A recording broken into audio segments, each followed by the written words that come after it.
बिस्मिल्लाहिर्रहमानिर्रहीम। Education take TV के नाजरीन, आज हमारा टॉपिक है फॉर के मैप।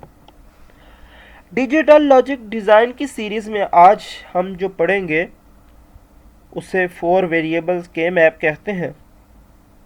हम अपने टॉपिक की जानिब बढ़े इससे पहले नीचे दिए हुए बेल आइकन के बटन को क्लिक कर लें। पहले सब्सक्राइब कर लीजिएगा, लाइक भी कीजिएगा, शेयर भी कीजिएगा, कमेंट भी कीजिएगा। अगर सब्सक्राइब कर लिया है तो दूसरी डिवाइस से भी सब्सक्राइब लाजमी कीजिएगा, क्योंकि आपकी सब्सक्राइब्स ही हमें हौसला देते हैं। हम बहुत मेहनत से आपके लिए वीडियो बना रहे होते हैं, प्रेजेंटेशन तैयार करते हैं। 4K map, 4 variables K map have 16 minterms, 16 cells होते हैं, 16 सेल्स होते हैं, 4 वेरिएबल होते हैं ए बी सी डी। आप कुछ भी रख सकते हैं। 4K मैप कुछ इस स्ट्रक्चर का होता है जिसके अंदर ए बी सी डी यहाँ पे आप लिख लें, बेहतर है। 0101 0001 1110 इधर सेम एज इट इज 0001 1110। ये ऐसे ही लिखा जाता है, ये रूल है।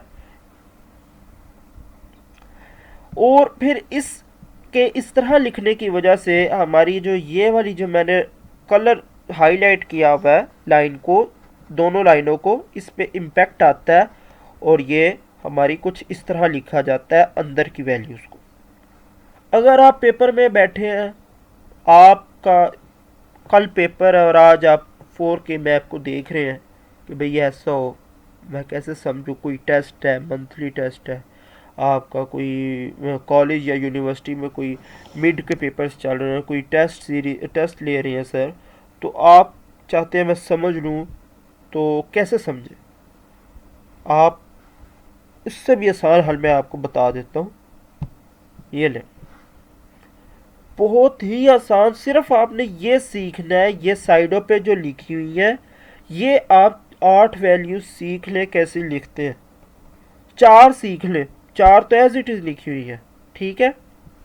बस इन 4 को और इन 2 को और इन 2 को मिला के इधर लिखते जाइए। देखिए ये 2, ये 2, ये 2, ये 2, ये 2 और ये 2, ये पूरी लाइन ऐसे ही लिखी है मैंने।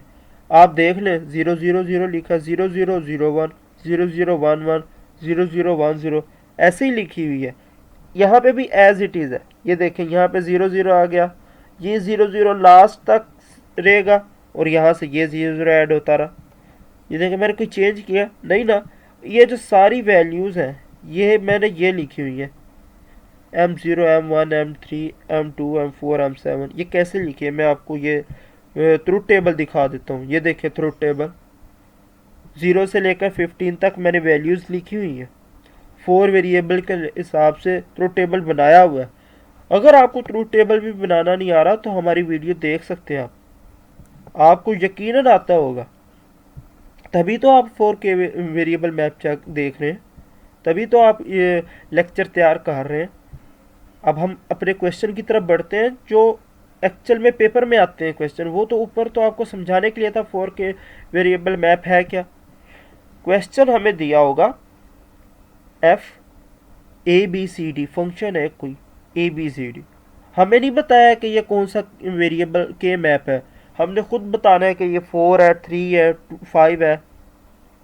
हमें आगे समीशन के बाद क्वेश्चन दे दिया है 0 1 3 2 4 8 12। अब यहाँ पे ABCD लिखा है, यानी कि ये 4 वेरिएबल्स है, तो 4 वेरिएबल का मैप के मैप है, ठीक है। अब आपने इसका क्या करना है, सबसे पहले मिनटर्म्स के साथ इन नंबर्स को लिख लेना है, M0 M1 M2 M3 M4 M8 M12 के साथ। समझ आ गई? लिखने के बाद आपने ये टेबल बनाना है 4K मैप का। बनाने के बाद आपने कुछ इस तरह 1 1 डाल देने हैं, जो मेरे पास यहाँ पे 0 1 3 2 4 8 12 का जो बनेगा। ओके, ऐसा करने के बाद आपने अब इसका आंसर निकालना है। आंसर निकालने का वही मेथड है, मैंने आपको पहले भी बताया अपनी वीडियोस में, कि जो के मैप है हम पढ़ रहे हैं मिनिमाइज करने के लिए, हम बड़ी बड़ी इक्वेशन को मिनिमाइज करेंगे इसके अंदर।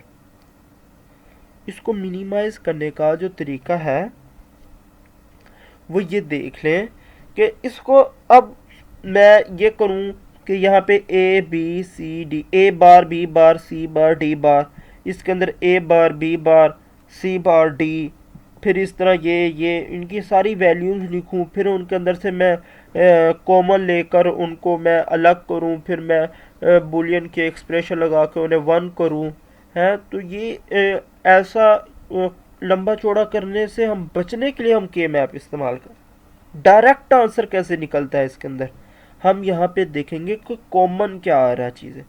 इस पूरी लाइन, ये हमारे पास एक लाइन आ गई, एक क्वेश्चन है ना, ये एक लाइन आ गई, इसके अंदर से कॉमन क्या आ रहा है, हमारे पास कॉमन आ रहा है ए बार बी बार। देखिए मैंने ए बार और बी बार लिख लिया, ठीक है। इस पूरी लाइन का जवाब ए बार और बी बार है। इस पूरी लाइन के अंदर क्या चीज कॉमन आ रही है, हमारे पास सी बार और डी बार कॉमन आ रहा है, ये मैंने लिखा, बस इतना सा हमारा आंसर है, दैट्स इट, सवाल खत्म। ये इस इतने इतने जो क्वेश्चन है ना, ये पेपर के अंदर 10-10 20-20 नंबर के आ रहे होते हैं, यानी कि 5-5 10-10 नंबर के इतने इतने आ रहे होते हैं।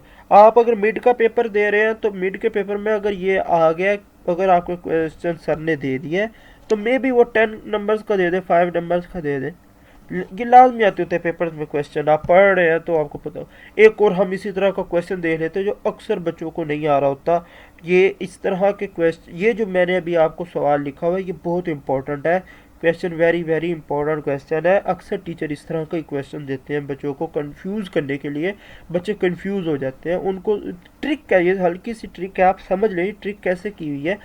क्वेश्चन है ABCD 0 2 7 8 10 और 15, 4K मैप है, और उसके अंदर मैंने ये मिन टर्म्स लिख ली, मिन टर्म्स लिखने के बाद मैंने 1-1 डाल दिया 4K मैप बना के, ठीक है। मैं आपको क्वेश्चन समझाऊंगा, डिटेल में समझाऊंगा। सबसे पहले हम क्या कर लेते हैं, हमारे पास जो हमने पीछे ये एक्चुअली पेयरिंग होती है ना, हम इसके अंदर ऐसे पेयर बना सकते हैं और ऐसे पेयर बना सकते हैं, हम ऐसे क्रॉस पेयरिंग नहीं कर सकते। जैसे 5 M15 के साथ पेयर नहीं बना सकता, M13 M7 के साथ पेयर नहीं बना सकता, ठीक है। ये पेयरिंग के साथ होता है, पेयर 2 4 4 का बन सकता है, ये 3 का पेयर बन सकता है, पेयरिंग बनेगी। ऐसा नहीं होगा कि ये क्रॉस क्रॉस पेयरिंग नहीं हो सकती, ठीक हो गया, इतनी बात समझ आ गई। अब हम सबसे पहले दे लेते हैं, हमने जब M7 M15 में लाइन लगाई तो हम सबसे पहले इसे सॉल्व कर लेते हैं, क्योंकि ये हमारे पास क्या है, वही सिंपल पिछला जो हमने अभी क्वेश्चन किया वैसे ही है। तो इसका कॉमन आएगा CD, मैंने CD पहले लिख लिया, ओके। इतनी बात समझ आ गई आपको, ये हमारा क्वेश्चन सॉल्व। अब ये देखिए, ये M0 M2 M8 M10 वाला जो है इसको हम कैसे सॉल्व करते हैं। M8 का M10 के साथ भी पेयर बनता है, M0 M2 के साथ पेयर बना सकता है, M2 M10 के साथ पेयर बना सकता है, M0 M8 के साथ पेयर बना सकता है। अब इनके आंसर्स कैसे निकालेंगे, बच्चे इसमें कंफ्यूज होते हैं, ये चीज़ सुन लें। अब आपने ये देखें रो वाइज, पहले आप देखें इस पूरी लाइन के अंदर कॉमन क्या है जी, ए बार और बी बार, इस लाइन के अंदर ए बी बार, ओके हो गया। अब आपने इसमें और इसमें देखना है कॉमन क्या है, बी बार, इसमें इस रो में और इस रो में बी बार कॉमन है, मैंने बी बार लिख लिया। हम इसी तरह कॉलम वाइज चेक करेंगे, इन दोनों में क्या कॉमन है जी, ए सी बार और डी बार कॉमन है, इस रो में क्या कॉमन है, सी और डी बार कॉमन है। अब इस कॉलम और इस कॉलम में क्या कॉमन है, डी बार कॉमन, और ये आ गया। बस इतना सा जवाब था, हमारा सॉल्व हो गया। अगर आपको वीडियो पसंद आई हो तो लाइक शेयर कमेंट लाजमी कीजिएगा। अगली वीडियो तक की मुझे इजाज़त दीजिए, अल्लाह हाफिज़।